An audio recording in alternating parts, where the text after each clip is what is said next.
네. 우리 주님이 가장 먼저 하신 말씀, 복음이 회개하라, 천국이 가까이 왔느니라, 때가 찼고 하나님 나라가 가까이 왔으니 회개하고, 그러니까 회개하지 않으면 복음은 안 믿어지는 거예요.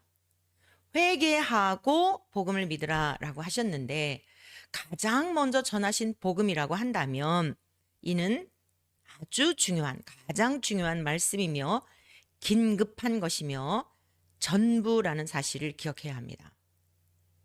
하나님 나라, 성경 전체 주제는 하나님 나라입니다.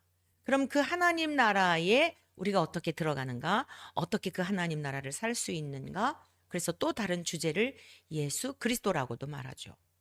예수 그리스도를 통하여 하나님 나라를 살게 되고 하나님 나라를 얻게 되는 것이기 때문에 창세기에서부터 계시록까지 예수 그리스도에 관한 말씀이에요. 자, 회개하지 않으면 하나님 나라에 들어갈 수 없습니다. 요한복음에는 이렇게 기록되어 있습니다. 요한복음 3장 3절입니다. 예수께서 대답하여 이르시되 진실로 진실로 내게 이르노니 사람이 거듭나지 아니하면 하나님의 나라를 볼 수 없느니라. 네, 니고데모라고 하는 관원이 밤중에 예수님을 찾아왔습니다. 나름대로 율법도 지키고 하나님의 말씀도 잘 안다고 생각하는 그런 관원이었겠죠. 그런데 예수님께 찾아와서 그가 질문을 합니다. 예수님께 와서 뭐라고 얘기를 하냐면 랍비여, 선생이여, 우리가 당신은 하나님께로부터 오신 선생인 줄 아나이다. 하나님께로부터 오신 선생인 줄 아나이다. 여러분, 우리 예수님은 랍비가 아니세요. 물론 회당에서 성경을 가르치시기도 하고 하였지만 그 이상이죠. 랍비들을 세우신, 선지자들을 세우신, 율법을 주신 근원이신 분이죠. 그런데 니고데모는 그걸 몰랐어요. 그래서 하나님께로부터 오신 선생인 줄 아나이다. 하나님이 함께 하시지 아니한다면 예수님이 행하신 많은 표적들이 있단 말이에요. 근데 요한복음에는 7가지만 기록되었으나 우리 예수님께서 행하신 그 많은 표적들을 이 관원인 니고데모도 직접 보았든지 들었든지 하여간 나름대로 예수님에 대하여 달리 생각하게 된 것입니다. 그래서 당신이 행하시는 이 표적을 하나님이 함께 하시지 않는다면 아무도 할 수 없을 것입니다. 라고 이렇게 고백을 해요. 그랬더니 주님께서 말씀하시기를 진실로 진실로 내가 너에게 이르는데 사람이 거듭나지 아니하면 하나님의 나라를 볼 수 없다. 자, 여기서 거듭남이란 근본적으로 위로부터란 뜻이에요. 이 거듭남이란 근본적으로 위로부터 이런 뜻이란 말입니다. 우리의 근본이 뭐죠? 우리의 근본은 죄 가운데 출생하여서 선이 무엇인지, 하나님이 어떤 분이신지, 하나님의 공의에 대하여, 하나님의 사랑에 대하여, 하나님의 성품에 대하여, 하나님의 능력에 대하여, 하나님의 본질에 대하여 몰라요. 알 수 있는 능력을 상실했어요. 첫사람 아담 이후에 모든 인생들은 다 그렇게 태어난 거예요. 그래서 하나님이 바람을 통해 말씀하시고 햇빛을 통해 말씀하시고 공기를 통해 말씀하시고 티끌을 통해서도 말씀하시고 온 천하 만물, 하나님의 신성이 만물 가운데 나타났다라고 바울 사도가 로마서를 통해 증언하고 있죠. 그런데 우리는 영이 죽어 있기 때문에 못 깨달아요. 몰라요. 단지 우리가 생각하는 선이라고 하는 것은 학교에서 배웠던 또는 조상적부터 내려져 오는 그냥 화내지 않고 남에게 피해 끼치지 않고 내가 억울한 일을 당해도 내가 손해를 볼 망정 이런 게 착한 걸로 알아요. 아닙니다. 그런 것이 착한 게 아니에요. 이 선이라고 하는 것은 철저하게 하나님과의 은혜 속에 하나님께서 부어주시는 그 은혜로 말미암아 우리가 선을 행할 수 있는 능력도 얻게 되는 것입니다. 그래서 우리 주님이 지금 니고데모에게 말씀하시기를 거듭나지 아니하면 하나님의 나라를 볼 수 없다는 거예요. 새로 근본적으로 다시 태어나야. 그런데 이거는 우리가 엄마 아빠를 통해서 이 세상에 태어났는데 다시 모태에 들어갔다 다시 태어난다. 그리 할 수도 없고요. 그리 한다 하더라도 다시 태어나는 게 아니에요. 그건 거듭난 게 아니에요. 자, 거듭남이란 뭐라고요? 근본적으로. 그다음에 뭐라고요? 위로부터.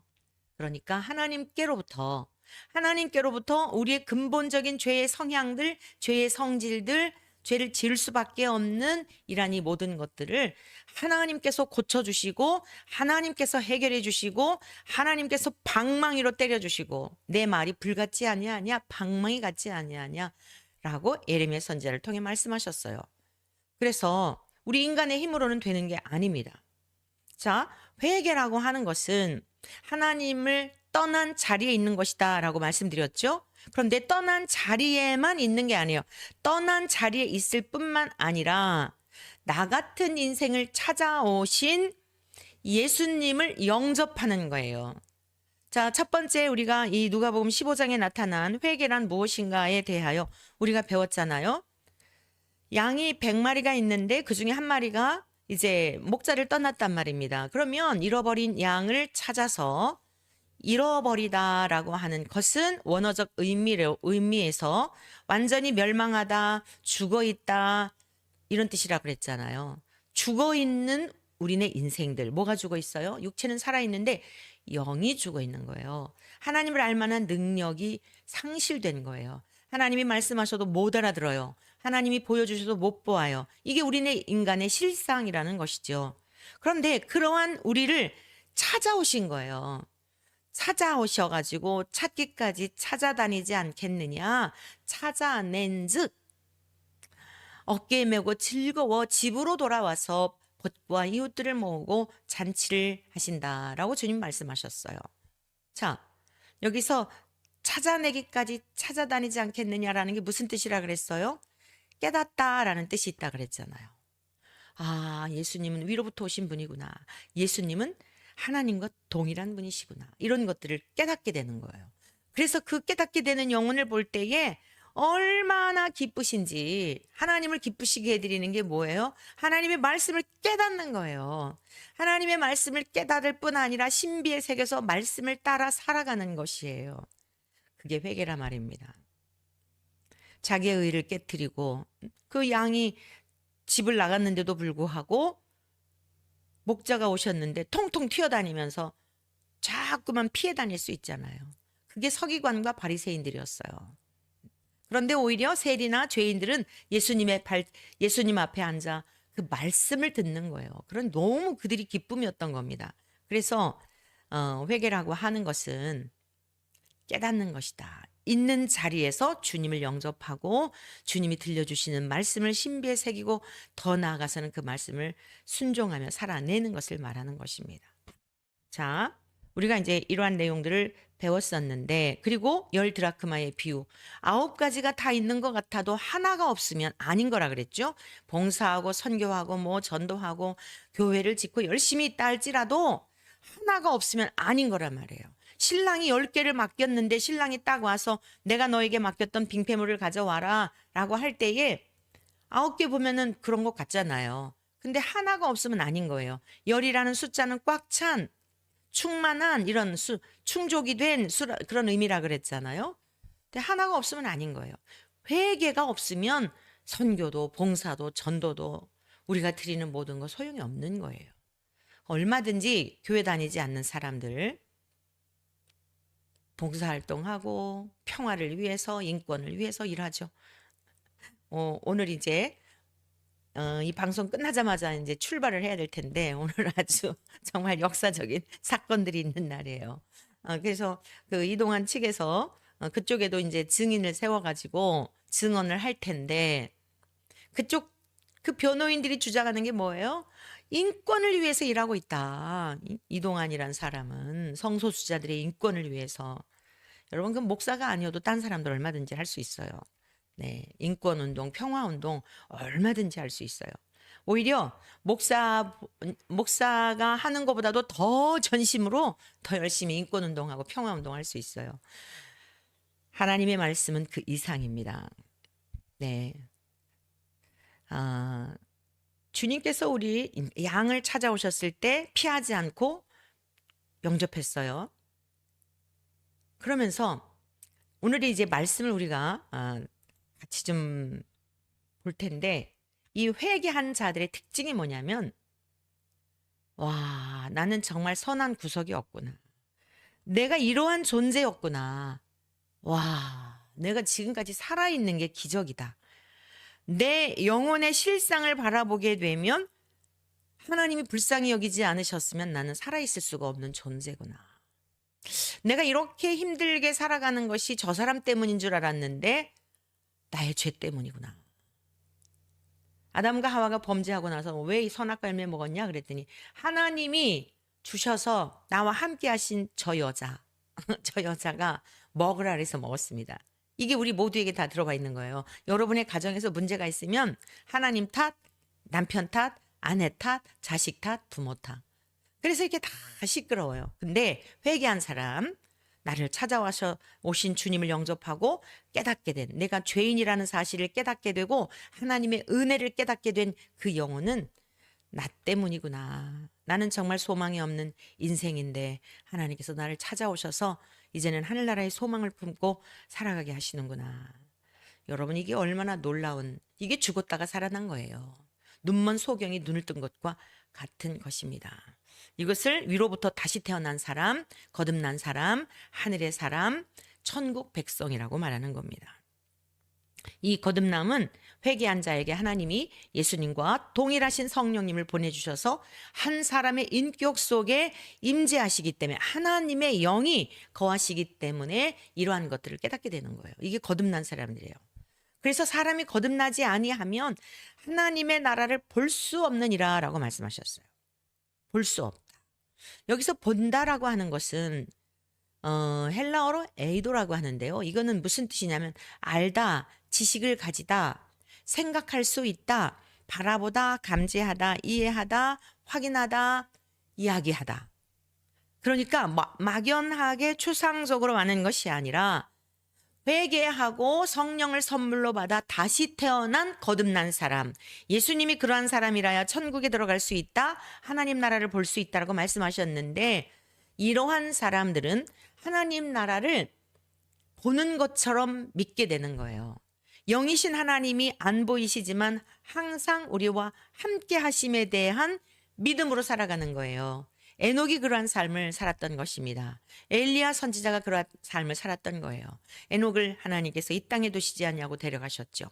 엘리야 선지자도 하나님이 데려가셨죠. 그러니까 늘 하나님과 함께 동행하며 살아가는데 이 편과 저 편에 큰 간극이 없는 것이에요. 하나님의 복된 말씀을 듣는 여러분 모두 하나님 나라를 사시기를 축복합니다. 그리고 그렇게 살다가 에녹과 같이, 엘리야 선지자와 같이 공중에서 우리 주님 다시 오실 때, 그때는 주님이 재림하신 건 아니었죠. 들려가셨죠. 그러나 지금 이 시대는 다시 오실 주님을 우리가 공중에서 만날 수 있는 영광이 준비되어 있어요. 그날을 바라보면서 요한복음 3장 5절에서 8절 말씀 좀 더 살펴보고 우리가 정말 거듭났는지, 내가 진짜 회개하여 성령을 선물로 받아 그런 하나님의 사람으로 살아가는지 확신이 없다고 한다면 오늘 말씀을 통해서 여러분들이 깨닫고 하나님의 특별한 은총을 입는 복된 시간이 되시기를 축복합니다. 자, 요한복음 3장 5절에서 8절입니다. 예수께서 대답하시되 진실로 진실로 내게 이르노니 사람이 물과 성령으로 나지 아니하면 하나님의 나라에 들어갈 수 없느니라. 육으로 난 것은 육이요 영으로 난 것은 영이니. 육으로 난 것은 육이라는 게 뭐냐면 부모님의 혈통을 통해 태어난 것은 그냥 육인 거예요. 그런데 영으로 난 것은 영이니, 성령으로 말미암아 다시 태어난 사람, 하나님이 예수님도 보내주시고 성령님도 보내주셔서 회개한 심령 속에 성령님을 보내주시게 되면, 자, 그게 이제 다시 태어난 거예요. 그게 영으로 태어난 거예요. 그게 거듭난 거예요. 위로부터 하나님께서 우리를 새로운 출생을 하도록 은혜를 베푸신 겁니다. 그러면서 7절 이렇게 말씀하셨어요. 내가 내게 거듭나야 하겠다 하는 말을 놀랍게 여기지 말라. 바람이 임의로 불매 내가 그 소리는 들어도 어디서 와서 어디로 가는지 알지 못하나니 성령으로 난 사람은 다 이와 같으니라. 다 그러하니라. 바람이 그냥 이렇게 임의로 불잖아요. 불고 싶은 대로 불잖아요. 우리 눈에 보이나요? 안 보여요. 그런데 소리도 들리는데 안 보이는데 소리도 들리고 흔적도 있단 말입니다. 머리카락이 날리고 옷자락이 날리고 빨래 널어놓은 거 흔들리고 건물도 흔들리기도 하고 나뭇가지가 흔들리기도 하고 증거가 있다는 거예요. 성령으로 거듭난 하나님의 사람은 반드시 삶의 변화가 나타난다, 그런 뜻입니다. 영으로 난 것은 영이신 하나님으로부터 난 자인데 하나님이 성령님을 선물로 주셔서 거룩하신 영이 우리 인격체 속에 연합이 된 거예요. 연합이 되어서 보지 못하던 세계가 보는 것처럼 믿어지는 거예요. 하나님 나라를 보는 것처럼 믿게 되는 겁니다. 그리고 하나님의 말씀이 들려지는 거예요.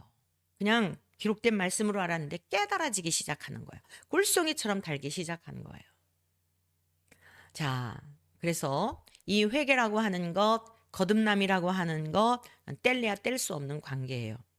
회개하는 자에게 성령님을 선물로 보내주셔서 다시 태어난 자가 되어 하나님 나라에 들어갈 뿐 아니라 이 땅에서도 하나님의 나라를 보면서 보는 것처럼 믿음이 실제가 되어 살게 된다. 자, 그러면 이 시간에는 그 회개에 대한 거, 앞서 우리가 잃은 양을 찾은 목자의 비유, 잃은 드라크마를 찾은 여인 비유. 자, 세 번째 이 비유는요, 잃은 아들을 되찾은 아버지의 비유인데, 앞서 두 가지 회개란 무엇인가에 대한 것을 말씀하신 것을 종합적으로 풍성하게 말씀해 주셨어요. 그래서 오늘 이 시간에는 이 회개란 뭐냐? 돌이키는 것이다 라고 오늘 말씀을 듣고요. 그 다음에 돌이킨 자의 결과에 대하여서 하나님께서 어떠한 복을 우리에게 주셨는지, 이제 오늘 이 시간에는 거듭남, 성령을 선물로 받은 것에 대한 거 말씀을 배웠습니다마는 내일 좀 더 깊이 말씀을 배우도록 하겠습니다. 자, 오늘 이 시간에 누가복음 15장 11절에서 12절 말씀입니다. 또 이르시되 어떤 사람에게 두 아들이 있는데 그 둘째가 아버지에게 말하되 아버지여 재산 중에서 내게 돌아올 분깃을 내게 주소서 하는지라. 아버지가 그 살림을 각각 나눠 주었더니, 예수님이 회개에 대한 말씀을 하시면서 어떤 사람에게 두 아들이 있었다라고 이렇게 비유로 지금 말씀하십니다. 회개가 무엇인가에 대한 것을 깨닫게 하시려고, 한 영혼이라도 깨달아서 찾아내시려고 이 말씀을 2000여 년 전에도 하셨고 이제는 기록하여 우리들에게도 들려주고 계신 거예요. 자, 비유로 한 아버지에게 두 아들이 있는데 이 아들들이 아버지와 살 때 부족함이 없었어요. 만족한 삶이었어요. 그런데 이 둘째 아들은 만족하지 못하고 아버지를 떠나고 싶어 하는 것입니다. 하여간 아버지와 함께 있지 않으면 자유로울 것 같은 거예요. 아버지만 떠나보면 행복할 것 같은 거예요. 지금 충분하게 다 있는데도 불구하고 만족하지 못하고 아버지만 떠나면 좋겠다 하는 생각을 가진 겁니다. 아버지는 복이 근원이신데 부담스러운 존재로 생각한 거예요. 자, 그래서 아버지에게 자기에게 돌아올 분깃을 달라고 그러죠. 아버지를 떠나면 자유로울 것 같고 행복할 것 같고 지금보다도 만족한 삶을 살 수 있을 것 같아서 아버지에게 그렇게 요청을 하는 거예요. 인격적인 아버지는 아들의 청을 수락하였습니다. 아들이 장차 어떻게 될지를 다 아세요. 선악과 열매를 먹게 되면 인간이 어떻게 될지, 아담이 어떻게 될지 아시면서도 믿어주신 거예요. 이 아들이 집을 나가서 고생할 것 아시면서도 이 아들의 인격을 존중해 주신 거예요. 그래서 누가복음 15장 13절에서 14절의 말씀입니다. 그 후 며칠이 안 돼요. 둘째 아들이 재물을 다 모아가지고 먼 나라에 가 거기서 허랑방탕하여 그 재산을 낭비하더니 아버지가 살림을 두 아들에게 각각 나누어 주었어요. 그랬더니 둘째 아들이 이제 집을 떠난 겁니다. 그리고 먼 나라에 가서 허랑방탕하여 재산을 다 낭비한 거예요. 다 없앤 후에 그 나라에 크게 흉년이 들었다 그랬어요. 그가 비로소 궁핍한지라. 다 잃어버린 거예요. 자기가 가졌던 재산도 이건 방탕한 삶을 살았기 때문에 없어진 거고, 그 다음에 그 땅에 흉년이 들은 거는 이게 인력으로 안 되는 거예요.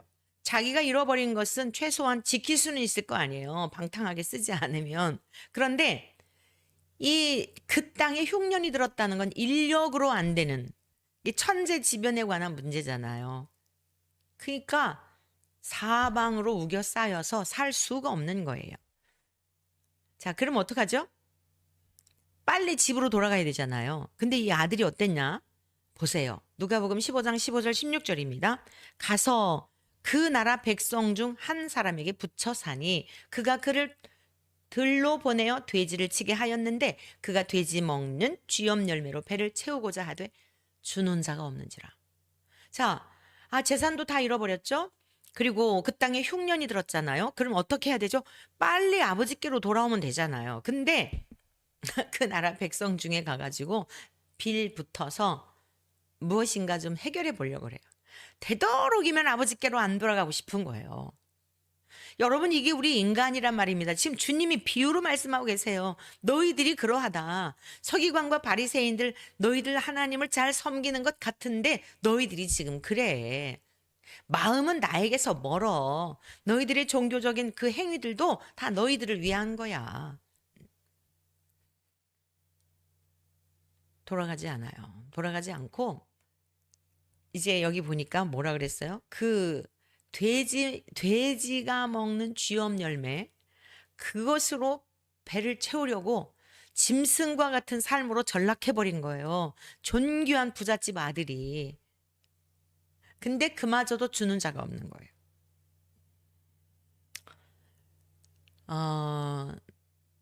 여러분 꼭 기억하셔야 될 게 뭐냐면 인류 역사의 주인은 하나님이심을 믿습니까?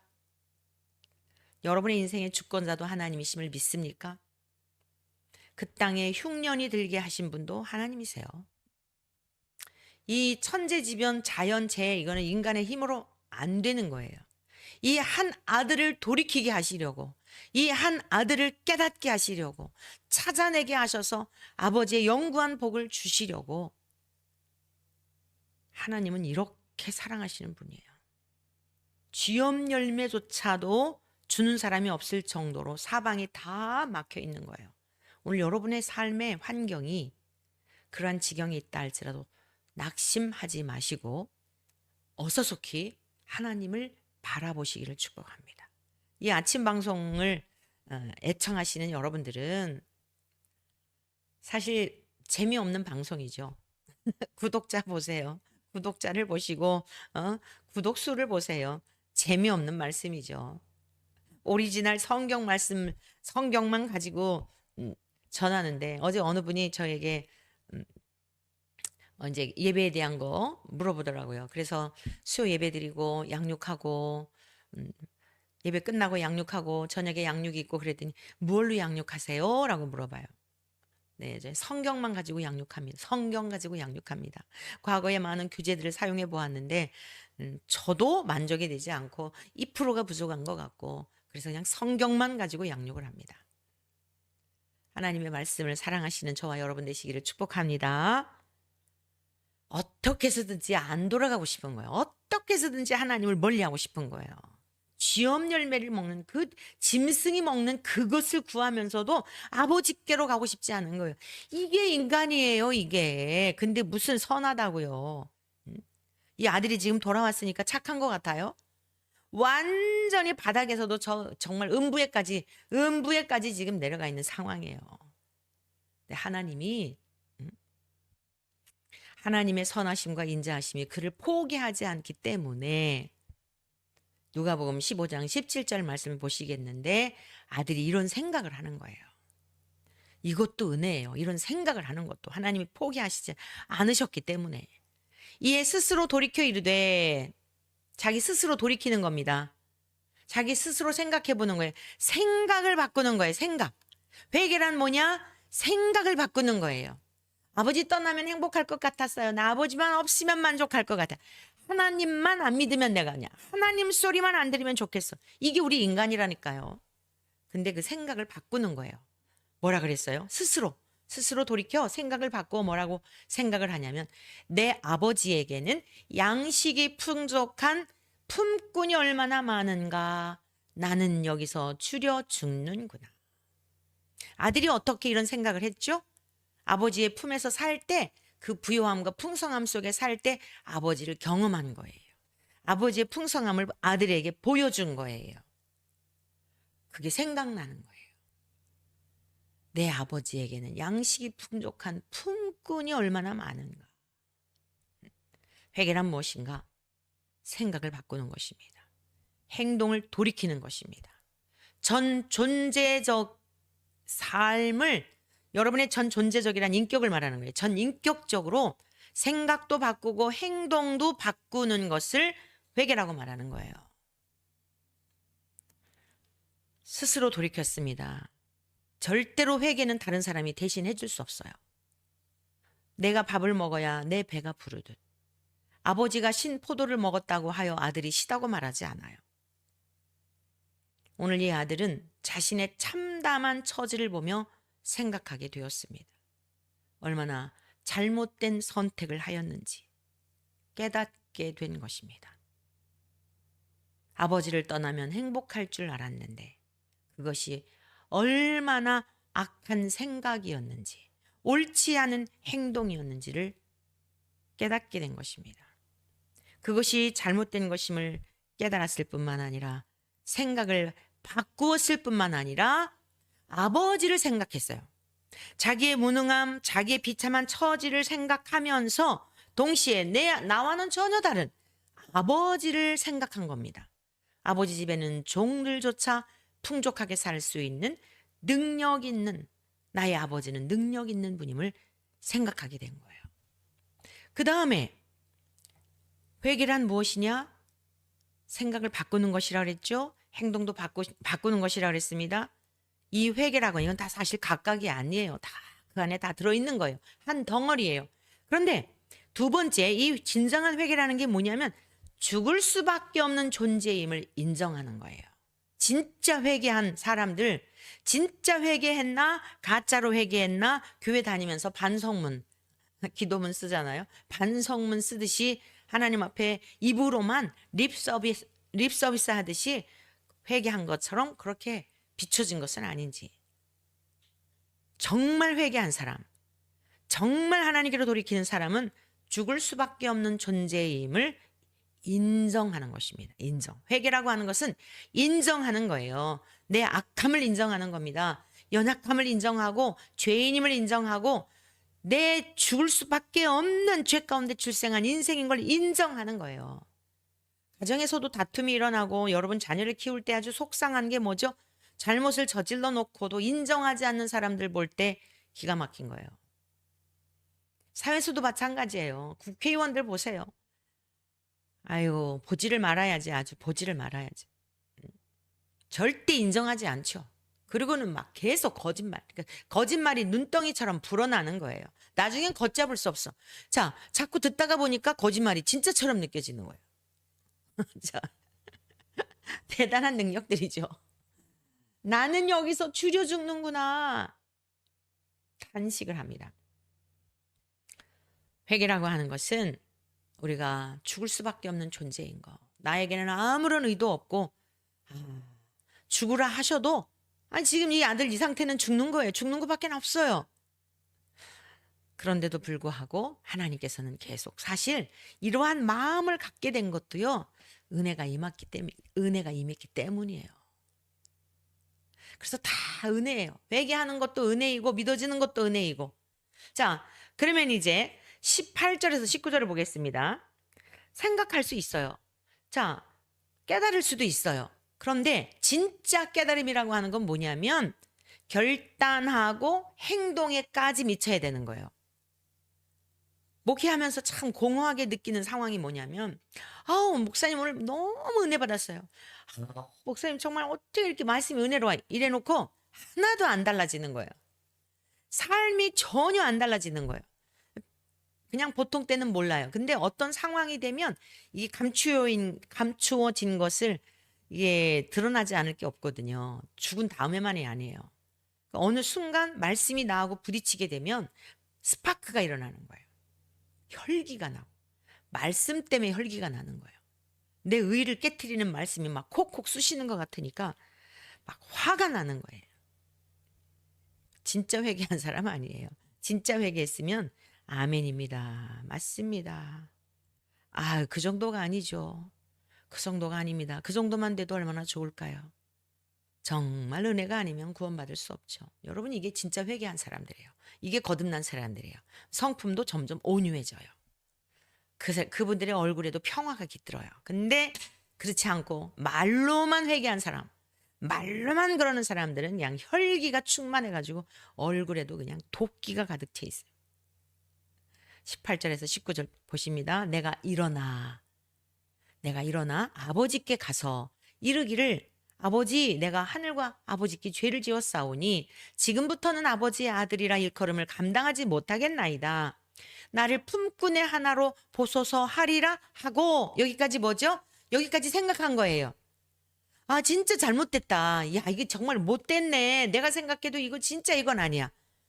여러분, 여기까지 누가 여기까지 했냐면 가룟 유다가 여기까지 한 거예요. 야, 내가 어떻게 선생님을 팔 수 있단 말이야. 아니, 내가 어떻게 미쳤지. 야, 이거 진짜 난 이건. 자, 20절에 보세요. 이에 일어나서 아버지께로 돌아가니라. 가룟 유다는 어떻게 됐죠? 뉘우치기는 했어요. 반성은 했어요. 그런데 주님께로, 하나님께로 돌아가지 않았어요. 자기가 스스로 괴로움을 해결해 보려고 자결을 한 거예요. 자기 의를 깨트리지 아니하고 스스로 목숨을 끊어서 자기의 죄를 해결해 보려고 한 겁니다. 이런 사람 구원 못 받아요. 이 아들 어땠어요? 그렇게 하리라 하고 생각하고 생각을 바꾸기로 마음을 먹고 이에 일어나서, 행함이 없는 믿음은 죽은 믿음이라 그랬어요. 일어나서 술집으로 가지 않았어요. 술잔을 기울이면서 한탄하려고 하지 않았어요. 염치 없지만 체면도 없지만 진짜 못된 인간이지만 아버지께로 돌아가니라.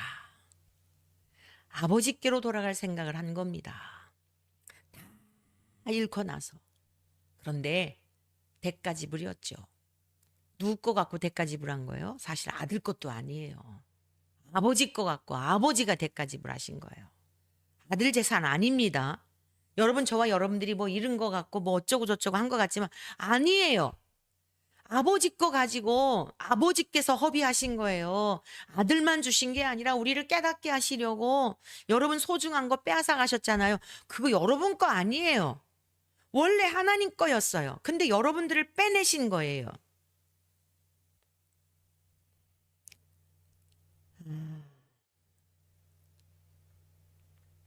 이 아들은 하늘과 아버지께 죄를 지었다는 것을 깨달았어요. 인정했어요. 고백합니다. 사람들은 생각하죠. 사람들은 이 돌아온 사람, 진심으로 회개한 사람들은 모든 게 하나님의 것임을 깨닫게 돼요. 알아버리는 거예요. 내 것이 하나도 없구나. 내 것도 내 게 아니구나.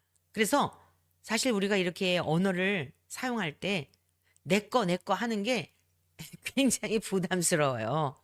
자식도 내 거 아니고 시간도 내 거 아니고 재물도 내 거 아니고 다 아버지 거예요. 이 아들이 아버지 거 갖고 아버지 집에서 살았고 아버지 거 갖고 가서 잃어버렸고 다시 아버지 집으로 빈털터리로 온 거예요. 그랬는데 한 것은 뭐예요? 잘못되었다고 생각하고 생각을 할 뿐만 아니라 행동도 돌이키고 아버지께로 돌아와서 인정하고 그리고 말로 입술로도 고백을 하고, 이게 회개한 거란 말이에요. 그랬더니 자, 아버지의 사랑을 기쁨으로 아버지가 영접해 주시죠. 아들이 영접한 것 같아요? 아니에요. 참 염치가 없는 일인데 20절 중반절부터 21절까지 보실까요? 아직도 거리가 먼데 아들이 지금 돌아오는 거예요. 이 허랑방탕한 삶을 다 이제 청산하고 아주 누추한 거린의 모습으로, 노숙인의 모습으로 동네 어귀에 지금 들어왔는데 거리가 먼데 아버지가 그를 보고 측은히 여겨 달려가 목을 안고, 거리가 아주 먼데요. 아버지가 먼저 발견하신 거예요. 잠을 주무셨다는 거예요? 안 주무셨다는 거예요? 늘상 문 열어놓고 아들이 오나 안 오나 집에서 기다리신 것도 아닌 거잖아요. 이게 거리가 먼데 어떻게 그걸 알아보겠어요. 먼저 아버지가 찾아오셨어요. 구원은 철저하게 하나님께서 행하신 일이에요. 주님이 찾아오셨어요. 삭개오도 주님이 찾아가신 거예요. 사마리아 여인도 찾아가신 거예요. 니고데모가 예수님께 찾아온 것 같지만 이끌으셔서 그도 주님 앞에 온 거예요. 이끄신 거예요. 저와 여러분들도 예수님 내가 교회 나간 것 같지만 우리의 마음과 생각을 이끌어 주셔서 간 거예요. 자, 그러면서 아들이 아버지께 이렇게 고백하죠. 아버지가 목을 안고 입을 맞춥니다. 아들이 이르되 아버지 내가 하늘과 아버지께 죄를 지었습니다. 지금부터는 아버지의 아들이라 일컬음을 감당하지 못하겠나이다. 라고 고백을 해요. 이것이 심령이 가난한 거예요.